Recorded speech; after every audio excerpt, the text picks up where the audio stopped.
আসসালামু আলাইকুম টাইনিওয়াল ফ্যামিলি, কেমন আছেন সবাই? আশা করছি খুব খুব খুব ভালো আছেন। এখন আমি একটি পার্সেল আনবক্স করছি। আজ আমি এমন মজার একটা জিনিস অর্ডার করেছি যেটা আমরা ছোট বড় সবাই কিন্তু খেতে খুব খুব খুব পছন্দ করি। এই জিনিস খান নাই এমন লোক কিন্তু বাংলাদেশে খুঁজে পাওয়া মুশকিল। কি জিনিস অর্ডার দিয়েছি তার আগে আমি বলবো তাদের প্যাকেজিংটা একটু দেখেন। কত সুন্দর করে ডাবল বাবল র্যাপিং দিয়ে তারা প্যাকেজিংটা করেছে যাতে ভিতরের প্রোডাক্টের কোনো রকম কোনো ক্ষতি না হয়। একটা বিজনেসের মূলই হচ্ছে তাদের সততা, আর এই সততাটা আপনারা 100% পাবেন এই পেজ থেকেই। যাই হোক, কথা বলতে বলতে এই তো আমার কাঙ্ক্ষিত জিনিসটি বেরিয়ে এসেছে। আর এটা হচ্ছে নারকেলের নাড়ু। আমি এবং আমার বাসার সবাই কিন্তু এই নাড়ুটা খেতে খুবই পছন্দ করি। এই নাড়ুটার স্বাদ কিন্তু একেবারে আগের দিনের নানি দাদিদের হাতে বানানো সেই ঘরোয়া নাড়ুর স্বাদ। আমি কিন্তু এখানে হাফ কেজি নাড়ু অর্ডার দিয়েছিলাম, আপনারাই দেখেন হাফ কেজি নাড়ুর কোয়ান্টিটিটা। আর আমি এখানে চিনি গুড় 2 রকমের নাড়ুই অর্ডার করেছিলাম। 2টা নাড়ুই কিন্তু খেতে অসাধারণ।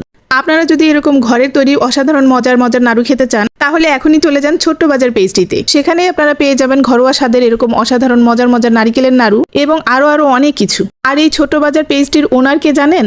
এই ছোট্ট বাজার পেজটির ওনার হচ্ছে আমাদের সবার প্রিয় গিন্নির ঘর। তো আপনারা কিন্তু গিন্নির ঘরে গিয়েও এই নাড়ুগুলো অর্ডার করতে পারেন। যেমনটি আপনারা দেখতে পাচ্ছেন, আমি একটা নাড়ু কিন্তু ভেঙে দেখাচ্ছি। এটা যে কতটা পরিমাণে সফট আর ভেতরটা একেবারেই জুসি, খুবই মজাদার একটি নাড়ু, যেটা না খেলে আপনারা বুঝতে পারবেন না। আপনারা দেখতেই পাচ্ছেন অলরেডি কিন্তু আমি একটা গুড়ের নাড়ু শেষ করে ফেলেছি। এখন খাচ্ছি একটা চিনির নাড়ু। আর ভাই কি বলবো, এই নাড়ুটা মুখে দেওয়ার পরে আমার আসলে টেস্টটাই চেঞ্জ হয়ে গেছে। এই চিনির নাড়ুটা যে এতটা মজার ছিল, আর এটা মুখে দিলে এলাচের খুব সুন্দর স্ট্রং একটা ফ্লেভার পাচ্ছিলাম। এই নাড়ুগুলো এক কথায় অসাধারণ আর খুবই টেস্টি। ভাই আমার কথা বিশ্বাস করতে হবে না, আপনারা একবার অর্ডার দিয়েই দেখেন আসলে কেমন স্বাদ।